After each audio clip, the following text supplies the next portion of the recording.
नमस्कार दोस्तों। दोस्तों आज जिस स्टॉक की एनालिसिस हम लोग करने वाले हैं उस स्टॉक का नाम है जुबिलेंट फूड वर्क्स लिमिटेड। और जुबिलेंट फूड वर्क्स में मुझे याद है मैंने लास्ट टाइम वीडियो मैं कहूँगा बहुत साल पहले बनाई थी। ठीक है, उसके बाद से स्टॉक ने काफ़ी अच्छी रैली दिखाई, बहुत सारी चीज़ हुई। बट अब जुबिलेंट फूड वर्क जहाँ पर अपने 52 वीक लो के आसपास ट्रेड कर रहा है। और इससे ज़्यादा बात, पिछले कुछ समय से ना जुबिलेंट फूड में सवाल बहुत सारे आ रहे थे जो बीच में आने बंद हो गए थे, तो मैंने स्टॉक में कभी ध्यान भी नहीं दिया। बट अब जुबिलेंट फूड वर्क में बहुत सारे सवाल हैं।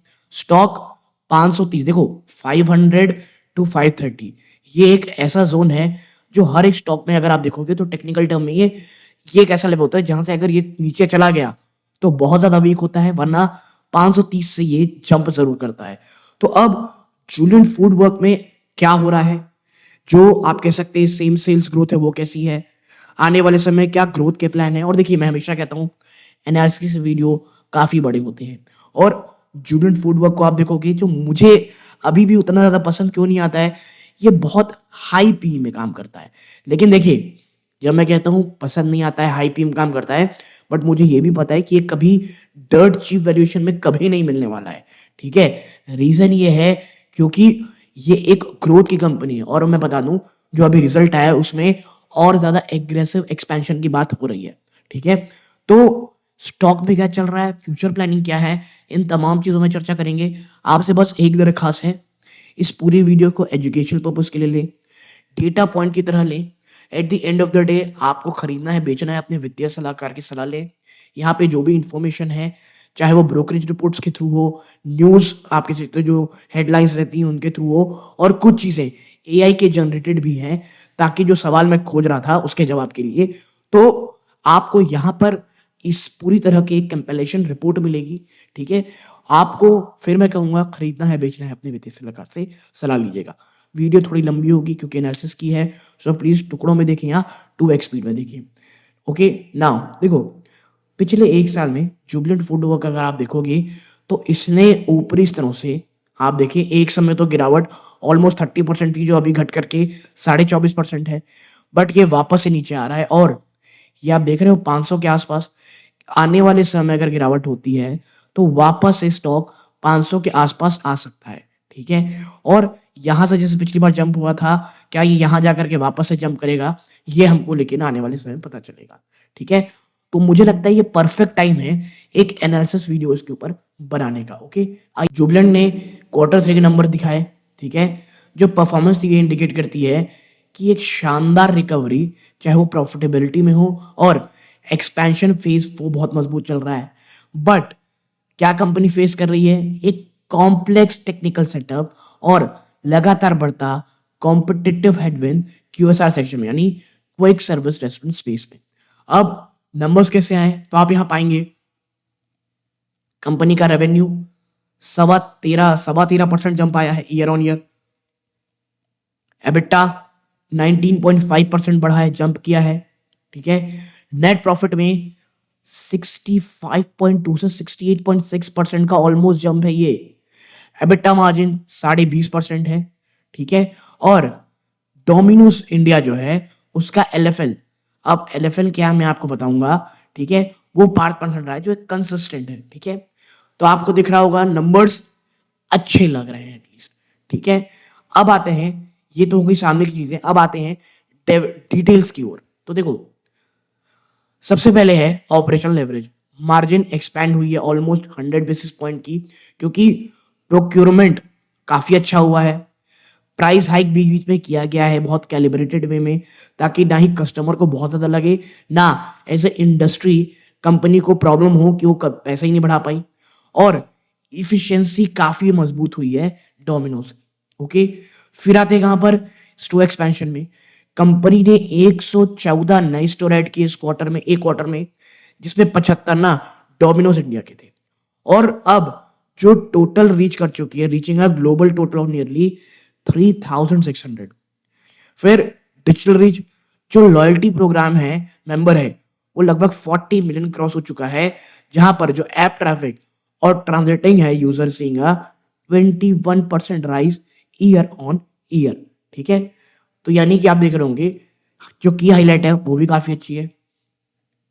हम आगे बढ़े उससे पहले देखिए 11% ऐसे व्यूअर हैं जो वीडियो देख रहे हैं, चैनल सब्सक्राइब कर रखे हैं। आपका धन्यवाद कि आप इस हमारी जर्नी में हैं। बट अगर आप इन 88.9 में से हैं, आपका धन्यवाद कि आप हमारा वीडियो देखते हैं। बट प्लीज़ चैनल को सब्सक्राइब ज़रूर कीजिएगा। आपके लिए बहुत छोटी बात होती है, बट वो लाल बटन दबा करके ऑल नोटिफिकेशन आप दबाएँगे, तो हमारे चैनल की ग्रोथ होगी और हमें बहुत मोटिवेशन मिलेगा। ओके, नाउ फ्यूचर प्लान और स्ट्रैटेजिक फोकस। देखिए आपको समझना पड़ेगा, जुबिलेंट धीरे-धीरे ना अब सिर्फ एक पिज़्ज़ा कंपनी नहीं रहेगी है, बल्कि वो एक multi brand food tech power house बनता चला जा रहा है। और जो इसको हाइप ही मिल रही है ना, वो इसी कारण मिल रही है। और देखो, जब बाजार में गिरावट होती है, तो सबसे ज़्यादा परेशानी होती है हाई पी स्टॉक्स को। आप देखें, सबसे पहला है aggressive store target. Company plan कर रही है कि हमें 1000 स्टोर ऐड करने हैं आने वाले 3 सालों में, अन्य ब्रांडों में। पोपॉय स्केल अप देखो, पोपॉय ना एक हाई डबल डिजिट देखो ग्रोथ दिखा रहा है एलएफएल ग्रोथ में।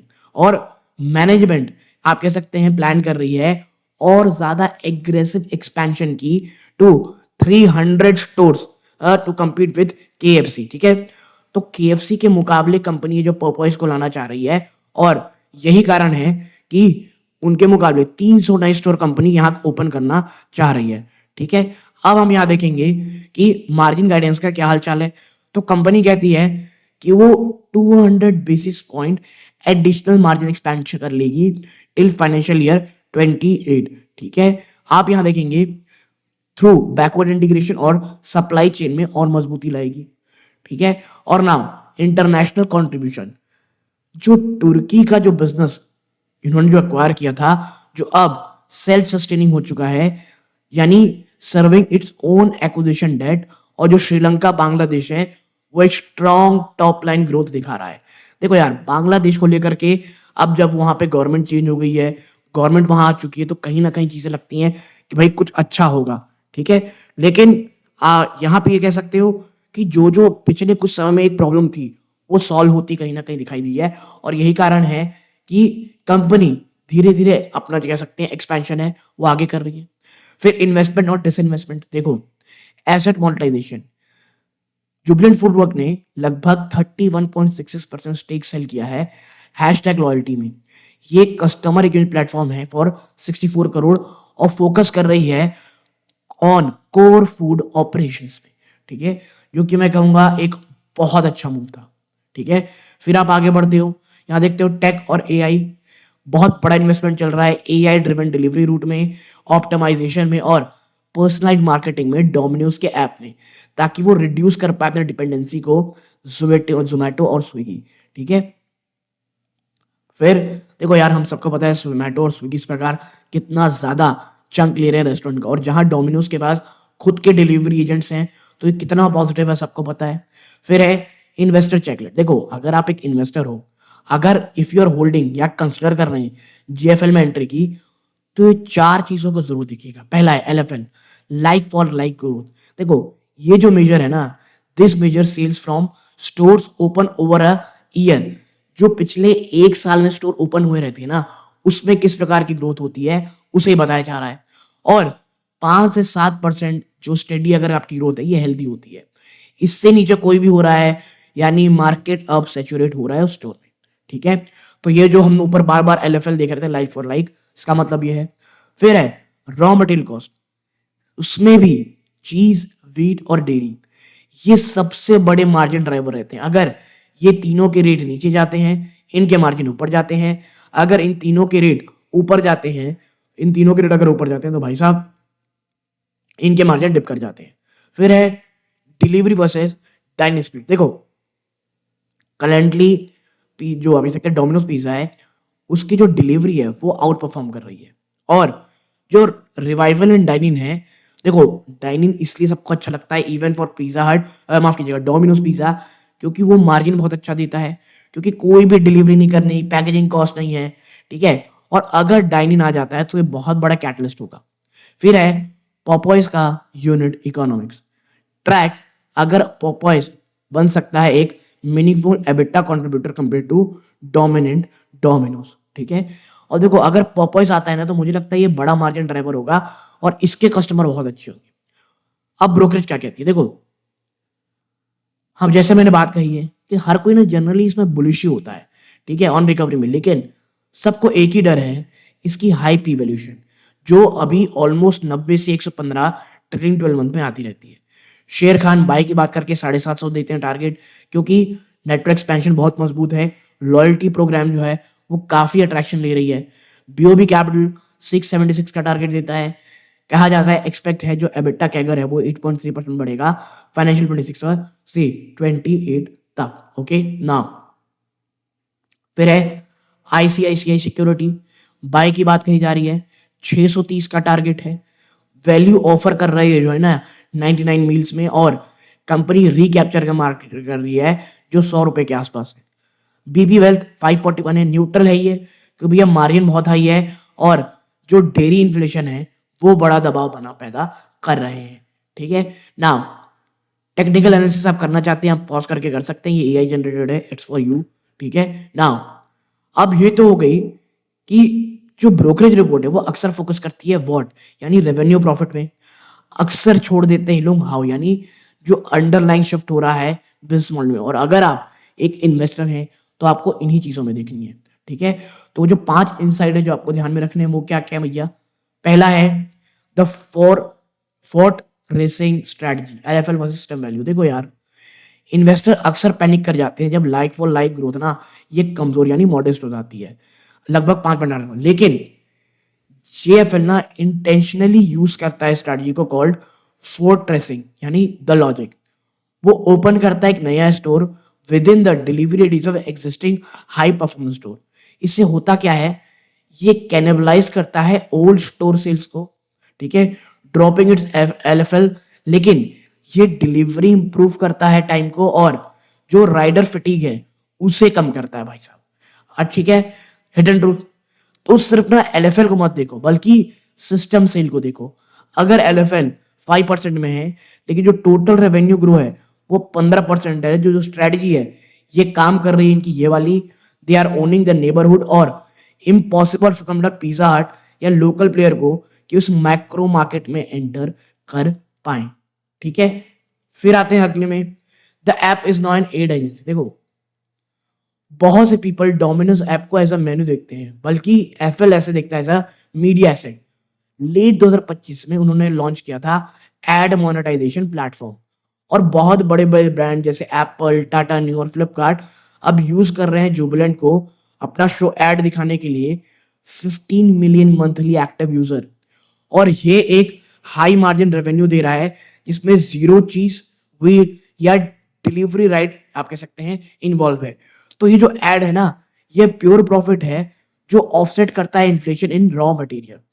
फिर है तीसरा टर्की जो हमने बात की। देखो जब एफएल ना जेएफएल ने यानी जुबिलेंट फूड वर्क ने डीपी यूरेशिया को एक्वायर किया था, टर्की, अजरबैजान और जॉर्जिया, बहुत ज्यादा इन्हें क्रिटिसाइज किया था। इवन मुझे भी याद है जब मैंने लास्ट टाइम वीडियो बनाया था ये तब उसे एक्वायर कर ही रहे थे, कर्जा बहुत ज्यादा था, लेकिन जो हिडन कैटलिस्ट था वो था डेट रिफाइनेंस का। और रिसेंटली जो इंटरेस्ट कॉस्ट है वो कट करके 60% हो गई थ्रू इफिशिएंट रीफाइनेंसिंग। ओके फिर आप देखते हो यहाँ पे डिस्पाइट तुर्की के हाइपर इन्फ्लेशन जो बिजनेस है वो इनका कैश काउ बन चुका है और ये फंड करना शुरू कर चुका है अपने खुद के एक्सपेंशन को विदाउट एनी कोई भी एक्स्ट्रा कैपिटल इनको नहीं चाहिए from its Indian parent company. ठीक है हाँ एक प्रॉब्लम है लेबर लॉ कोड की, वो आप देख सकते हैं, पॉज करके पढ़ सकते हैं। ठीक है फिर है पॉपॉइज fighting McDonald not just KFC. देखो कुछ नई रिपोर्ट्स आ रही हैं जिसमें कहा जा रहा है focus on पॉपॉइज versus KFC for fried chicken, लेकिन उनका जब मेन्यू ना जो पैन इंडिया रोल आउट होगा फ्लेवर बर्स्ट बर्गर्स वो शो करते हैं कि वो एक्चुअली अब ना मैकडोनल्ड बर्गर किंग के पास भी जा रहे हैं। और देखो burgers are easier to eat on the go than bone in chicken. ठीक है this makes Popeyes a multi format threat rather than a niche chicken player. ठीक है तो देखो पोपॉय क्या केएफसी आप कह सकते हो मैकडोनल्ड और बर्गर किंग इनसे मोड़ ले पाएगा क्या, उनका मार्केट शेयर ले पाएगा? आने वाला समय अगर पोपॉय बहुत अच्छी से अपनी स्ट्रैटेजी बढ़ाता है और सक्सेसफुल होता है तो यकीन मानिए ये बहुत बड़ा ना एक गेम चेंजर होगा, ठीक है? तो मुझे नहीं लगता हमने कुछ चीज़ें छोड़ी हैं, काफ़ी हद तक चीज़ें ऑलरेडी चर्चा कर ली। आप पॉज़ करके पढ़ना चाहते हैं तो पढ़ सकते हैं। ये सूर्यकांत है। जय हिंद।